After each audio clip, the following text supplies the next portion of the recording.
রক্ত দিয়ে অর্জন করা স্বাধীনতা দিল্লির কাছে বিক্রি করা হবে না, সবকিছু দিয়ে দেশকে রক্ষা করতে হবে।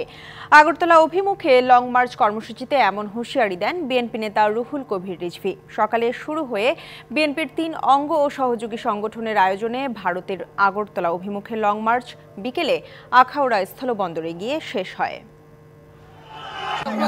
ভারতের আগরতলায় বাংলাদেশের সহকারী হাইকমিশনে হামলা, জাতীয় পতাকা অবমাননা ও সাম্প্রদায়িক দাঙ্গা বাঁধানোর ষড়যন্ত্রের অভিযোগ এনে বিএনপির ৩ অঙ্গ ও সহযোগী সংগঠনের লং মার্চ কর্মসূচি ব্রাহ্মণবাড়িয়ার আখাউড়া গিয়ে শেষ হয় বুধবার বিকেল ৪টার দিকে। কর্মসূচি শেষে আখাউড়া স্থলবন্দরে এক সমাবেশে যুবদলের সভাপতি বলেন, সার্বভৌমত্বের প্রশ্নে কোনো আপোষ নয়।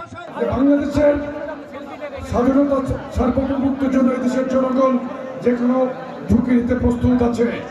আমরা বাংলাদেশের অখণ্ড স্বাধীনতা সার্বভৌমত্বের প্রশ্নে আমরা আপোষহীন।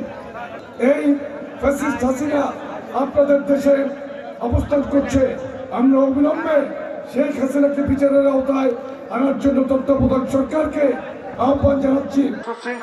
এর আগে সকালে নয়াপল্টন থেকে শুরু হয়ে যুবদল, স্বেচ্ছাসেবক দল ও ছাত্রদলের long march Hanif flyover, Kanchpur, Gausia, Narsingdi, Bhairab হয়ে এগিয়ে যায় আখাউড়ার দিকে। সকালে বিএনপির কেন্দ্রীয় কার্যালয়ে কর্মসূচির উদ্বোধন করেন বিএনপির সিনিয়র যুগ্ম মহাসচিব রুহুল কবির রিজভী। বলেন, সবকিছু দিয়ে দেশকে রক্ষা করা হবে। আমরা রক্ত দিয়ে যে স্বাধীনতা কিনেছি, ওই স্বাধীনতা আবার বিক্রি করে দেব। আমরা পৃথিবীর কাছ থেকে স্বাধীনতা ছিনিয়ে এনেছি, এটা দিল্লির কাছে আমরা আত্মসমর্পণ করব।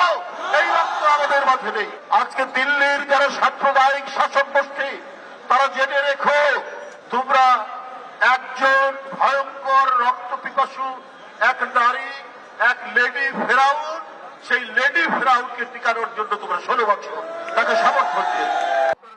Kamrul Hasan, DBC news, Dhaka.